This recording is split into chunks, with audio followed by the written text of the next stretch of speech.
Hey, what's up guys? Guardian here, coming to you guys with another deck profile today. So today we're going to be taking a look at the last clan that I need to look at from the V Clan Collections, which is Volume 2, with Gold Paladin. So yeah, Gold Paladin got the introduction of Prominence Core from the Bluish Flame Liberators, and he's pretty cool. I actually quite like this deck overall, so yeah, let's get stuck into it. So for the grade 3s, we're playing the 4 copies of Prominence Core. So Prominence Core is pretty cool. So the first skill is Act Vanguard once per turn. You can counterblast and retire a rearguard, look at 4 cards on the top of the deck, and then choose up to 2 of those units, call them to rearguard circle. Then you put the rest of them to the bottom of the deck in any order. And then if Percival's in your soul, you can choose up to 4 cards instead of 2.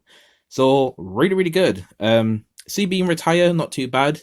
We have a fair few on-play skills in this deck where the units don't really do anything afterwards, so we can sacrifice those for the cost of this, and a counterblast isn't too bad. And also, countercharge, not too much of a problem as well, especially when it comes to Gold Paladin. So yeah, looking at top 4, called 2, pretty good +1 there, and then potentially more, obviously, once you've got Percival in the soul. But the thing I like about that as well is you can actually ride the Percival as well. It's sort of like a backup grade 3, just in case you don't see the Prominence Core. Since, of course, the natural way you're going to do it more times than often is you're going to put Percival into the soul with Agraville by calling them out together. So you can just ride into the Prominence Core like directly, but then the games where you don't have the Prominence Core, you can just ride the Percival and then ride the Prominence Core afterwards, and you're still achieving the same thing there. Like your return behind essentially in terms of looking at the 4 and calling the 4 all together. So that's pretty cool. Then the second skill is where it gets a little bit crazy, and also actually one of the aspects of this deck that I actually quite like. So Vanguard, when your rearguard is placed until end of turn, that unit and this unit get 3,000 power. And then if a unit with Oath Liberator Agraville is called, and your opponent's Vanguard is grade 3 or greater, this unit's original crit becomes 2. So yeah, crit pressure on the Vanguard, also nice. But also the fact that the units that you're calling and Prominence Core himself get power, like the more you keep calling stuff. So I really like the way that both these skills synergize with each other. So Prominence Core is actually going to be pretty sizable on his own, which I really like, especially with the fact that he has the crit pressure as well. But you do need to call Agraville to get that crit, which, let's be honest, isn't that hard to do, especially when you got Percival on the deck. So yeah, Prominence Core, he's the main Vanguard. So moving on over, we have the backup technically, but also the support unit that works with him, being Percival. So Percival, I've kind of got a love-hate thing with this because I like the fact that the card is really strong to make gold somewhat, fairly decent overall, since this card helped a lot with other strategies outside of like Gurgwit when that was a problem. It gave a buff to Ezel and stuff like that, and Spectral Duke, but it's kind of awkward in that the fact that it feels like every gold deck kind of needs to play this, but I suppose with one element in this deck that I actually quite like is the fact that it has more meaning to play this card in the deck, since your main Vanguard requires Percival. Like the name actually matters in this deck, so that's pretty cool. And also the Bluish Flame Liberator sort of archetype, it's nice to see these cards back in the game again, so that's pretty cool as well. But yeah, I don't think we need to go over Percival that much. We should all know what he does by now, and we're playing the 4 copies. Just because his name is important for the deck, and it just increases our consistency overall. So 4 copies of him. And then next for the grade 3s, the last grade 3 is 3 copies of Sagmor. So very similar to the Prominence Glare deck that I made from the Revival selection. Sagmor's in the deck still just because if we do draw into our pieces that require to be called by abilities, we don't particularly have a solid way of calling those units through effects if we draw them. Most of the calling from this deck is going to be from the actual deck. So having the Sagramore basically enables us to still use those cards even if we draw them. This is cards like Dindrain and Baron Gary that I'm talking about. And yeah, sure, you do have to pay quite a bit of soul, but to be fair in this deck, because Aglavale exists, Soul Charge isn't necessarily too far in between. We can actually generate it quite easily, and I feel like the Sagramors do have a nice place in this deck to enable those plays. So yeah, so 3 copies of him.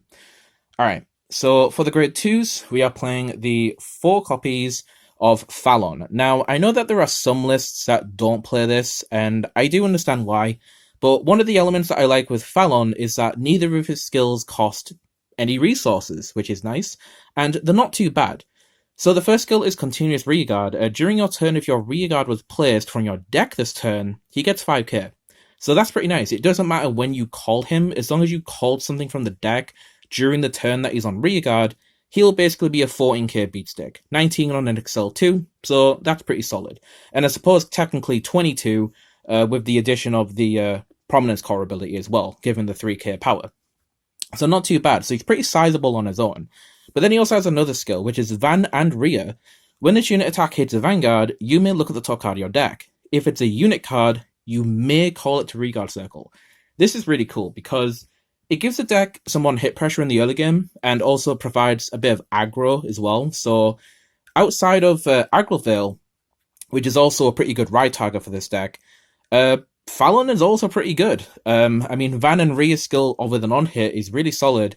Even more so if you've got a solid booster behind it as well. But yeah, like I said, I just like the fact that it gives us that additional pressure with that on-hit skill. And the fact that neither of his abilities cost resources, I think is really, really nice. Because in retrospect, a lot of the stuff in this deck actually has resources attached to it in terms of spending it to get their skills active. So it's nice to have a card like this. So yeah, I personally like it. And also, I have a soft spot for Fallon since, of course, Liberators. This used to be the old 12k beatstick back in the day. So yeah, really, really cool card. And I don't mind playing with 4. All right, so then the next grade 2, of course, is going to be the partner for Percival, which is the Aggro Veil. Yeah, solid card. Good Vanguard ride for a Counter Blast, get a +1. And the utility skill to just put reason to the soul, get 10k power, and also bounce back to the hand. Like, this card is incredible. I think even with Percival being good as well, I think this card has still got good merits to it outside of Percival. Like, the card is just great. It just gives us resources to play with the soul blasting, and it just is a big house in terms of a beat stick. Like, yeah, Aggro Veil, I love this card, so definitely play 4 copies, I think. Especially since Prominence Core requires it for the crit as well. I think it's even more important then. So, the last grade 2 is going to be, this is actually pretty similar actually to my Prominence Glare build now that I think about it, but yeah, 2 Berengaria. It's basically extra copies of Dindrain, and can I just say, I love the fact that this got a foil treatment. Just looks gorgeous, I think, in foil, especially with that parallel foiling. Looks really, really nice. But yeah, it's basically just extra resources. So when placed by an ability, you can counterblast the soul charge, which doesn't really happen. But you could use that really in some occasions. But yeah, more times than often, you're just going to be soul blasting for the counterblast. Counter charge technically, so that you can use your counterblast. So yeah, I like playing 2 of these just as like extra resource generation alongside the Dindrains. So that's that. Okay. So, grade 1s, we have another retrain, which is actually really cool, to be honest. 4 copies of Josephus. So, this card, again, soft spot with Fallon. Used to play this back on my old Liberator deck back in the day. But, yeah, his art looks sick, though. Like, he's got this, like, raven on his shoulder as well. Looks really, really cool. And, again, that foiling, it just does the card justice. So this is basically our main ride target. So he has 2 skills. So when this unit is rode upon, so when you ride your grade 2 on top of him, you may look at the top card of your deck, and if it's a unit card, you may call it the Rearguard. That is one application that I forgot to mention with Fallon, actually, is that these skills, where they say, if it's a unit card, you may call it, this is actually really good if you see a trigger, because it says you may call it, you don't have to call it. You can just leave it on top of the deck and play your turn out as though that you have like a front trigger or a crit trigger on top of there, right?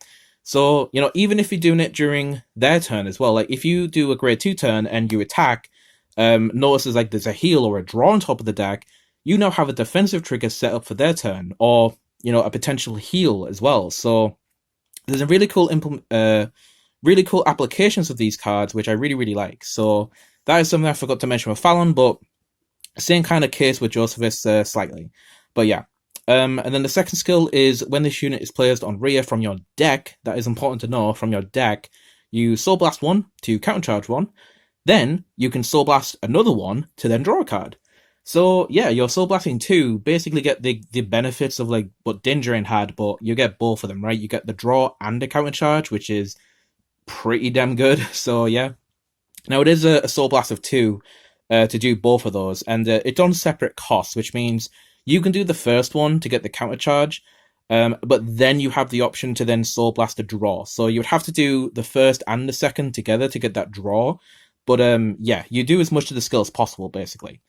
So yeah, Josephus, really good resource, and also just a really solid ride target for the deck as well. So I really, really like this card, and yeah, definitely play 4 of those, I think. And also one thing as well is that because Josephus doesn't really do anything when you draw him, he's actually a really good sack fodder for the Prominence Core, since if you draw into these, you can't really like use Sagamore or something like that to call these from your hand, because his skill only works when you call them from the deck. So yeah, when you draw them, they don't particularly do anything besides them boosting. So it's like, if you need the 8k booster for pressure, go ahead. But outside of that, you can just sack these off for the Prominence Core, which is not too bad. So yeah, that is it for the grade 1s. Actually, we're not finished with the grade 1s. Another grade 1 that is really good for a ride target, of course, is the grade 3 Searcher with the Gorbaduck. So again, another foil reprint there, which is really cool. So Gorbaduck, of course, it's the grade 3 Searcher, so don't really need to explain too much about it. But what I will say is that the power increase that this gets is really nice, because it's a really good 13k booster or attacker, and this will come up a lot, especially when it comes to filling your rearguard circles up, like the Excel markers and that. Yeah, don't underestimate Gorbaduck. Gorbaduck's a really good pushing card for boosting and attacking with. So yeah, it's also just so happens to be a consistency boost with the deck. To search out both of your grade 3s, since both Prominence Core and the Percival are things that you want to see. So this card has multiple applications to it, which makes it so good. So yeah, 4 copies of those. And then we have the last grade 1, which of course is Din Drain. So Din Drain, of course, for the counter charge or the draw, depending on what you want. But yeah, just another good resource to have in the deck. And yeah, counter charge is important since we do need it for that Prominence Core ability every turn. So it's important to make note that sometimes your opponent may just go for your rearguards all the time so that they don't give you damage. So do try play around that and try hold on to at least one counter charge, or have some sort of play that you can do with something like the Din Drain or the Berengaria with the Sagramore to then get the counter charge that way. So yeah, so 4 copies of those to wrap up the grade 1s. Alright, and then last but not least, we have the grade 0s. So for the starter, we're going for the Spring Breeze Messenger, since kind of goes with the whole Bluish Flame theme, I think. So not too bad of a starter there, but of course go with whichever you feel like having. And then for the actual triggers, we have the 4 front trigger and the 4 crits. So very similar to my Prominence Core build. Sorry, the Prominence Glare build. Fronts and crits actually work very well together in this deck, because since the Prominence Core can go critical, threatening 3 damage with the crit is really solid. And then after they worry about that, they then have to worry about the potential of the multiple rearguard attacks you'll have, and the power increase a front trigger can give to that is pretty deadly. So yeah, really cool. And also defensives aren't too much of an issue anymore, because usually with the way that the power works in this deck, because of the plus 3k that Prominence Core is giving to the units that you're calling, you can usually get over pretty good magic numbers if your opponent gets a defensive, and depending on how your lineup's going, like with boosters and stuff like that. So yeah, the front trigger can just end games sometimes if you have just a really good formation. And yeah, the crits also do the same thing with the Vanguard himself. So yeah, so 4 of each of those. And then last but not least, we have the 4 draw trigger, of course, for the draws and the PG. And we have the 4 Heal Guardians. Yeah, Heal Guardians have been working pretty well, I think, for most of my decks. Haven't seen a reason not to play these at the minute, because it's pretty good for the early game. And also, since Prominence Core does require a CB, if for some reason you are getting damage denied, you can get a damage from this. So that's pretty cool. So yeah, that pretty much wraps up the deck, and I'm pretty happy with this overall. Golds have actually got some pretty nice things going. I know that Spectral Duke at the minute is rampaging in the meta right now in terms of the competitive scene, but I think Prominence Core is a pretty solid alternative option. I'm really looking forward to see what the Ezel Scissors card's going to do in the next V collection, because Ezel's just kind of like, it means a lot to me. So I'm hoping Ezel will have something interesting going on. And yeah, Ezel Scissors from like the Limit Break arc, yeah, it means a lot. So I've got my hopes up, but Prominence Core with the Bluish Flames, pretty happy with these overall. Been having a great time with them. So yeah, tell me guys what you think about the deck. I'll have a deck log in the description so you have an overview. And that's going to do it for me. So like always, it's Guardian 205 signing out.